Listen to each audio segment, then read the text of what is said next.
So what would I propose? That we make drug cartels foreign terrorist organizations, and we use military force, if necessary, to stop their poisoning of America, blow their labs up. Okay. Sounds good on TV. When I hear things like that, all I hear is a politician speaking. I want to know what that actually looks like on the ground. Joining me now, my friend Brandon Darby, managing editor, Breitbart Border, knows more about the border, immigration, Mexico than anyone I know.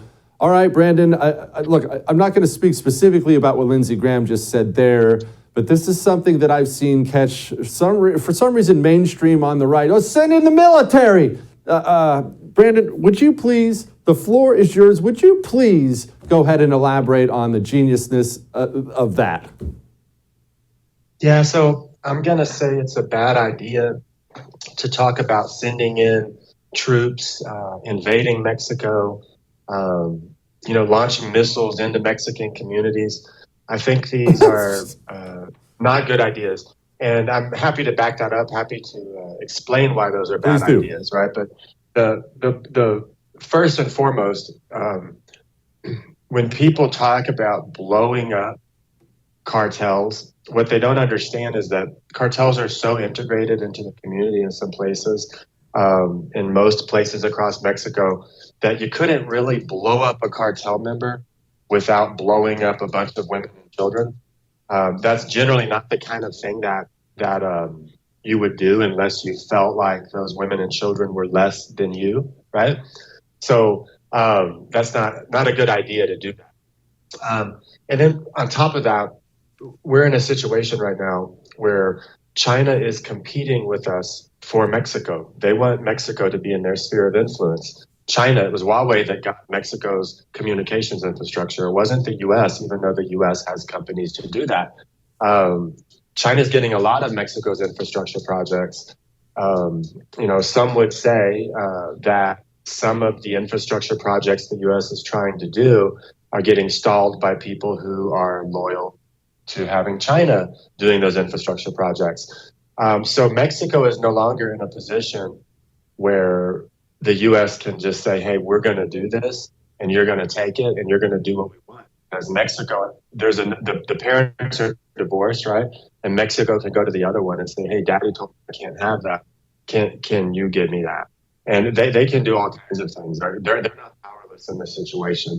On top of that, it's just a horrible idea. Well, what it is, Jesse, is the State Department tells U.S. law enforcement agencies and intelligence agencies, they say, you need to balance your intel and your law enforcement priorities with our diplomatic concerns. And some of those concerns are legitimate and understandable, like I just said.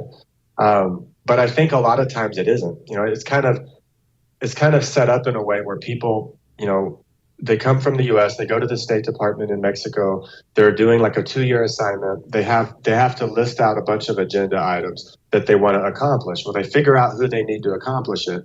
And when one of those people they need to accomplish it turns out is connected to a certain cartel or a certain cartel figure, they know that they're not going to accomplish their agenda items if that cartel figure gets taken away, right? And if they lose relationship with this person or that person over it.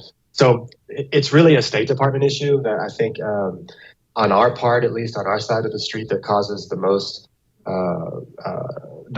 lack of response. But it really is an intelligence issue. It's an issue for the intel community to deal with. I've advocated for a long time that they should actually declare 2 factions of 2 cartels as foreign terror orgs, or at least they should start moving in that direction. And I think the rest would fall in line.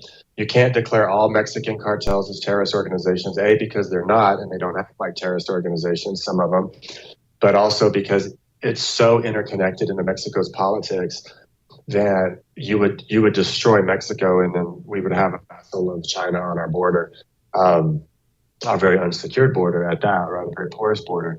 Bad idea. You just can't do it. So if you took like the 2 worst, not that maybe the worst factions along our border, small factions, and you started to target them, and you started to target anybody who took money from them, communicated with them, now we're getting somewhere, right? But it's a symbolic thing that makes everyone else fall in line.